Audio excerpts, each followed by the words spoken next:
korda kesklinna muulilõppu, mina olen siin hästi palju käinud. Ma olin juba unustanud tõsiasja, et siin lõpu poole mingi mõnisada meetrit enne muulilõppu on veidike madalam.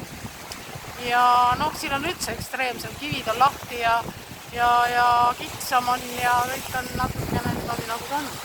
Aga loodud siin tembutab hästi tugev laine on praegu, aga me pääsime täitsa kuivalt ja kui te näete, siis seal on kohe palju purjekaid, sinna jääb Vana-Pärnu muul. Ehk siis jälle ma ei oska vahetada.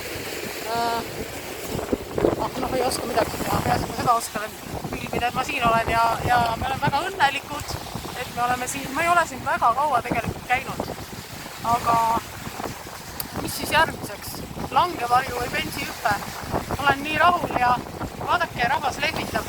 Keegi hõikas mind vahepeal nimeliselt kuskil purjeka pealt, mul pole õrna aimugi, kes, aga sealt tuleb neid regatt on või tuleb või midagi igatahes toimub.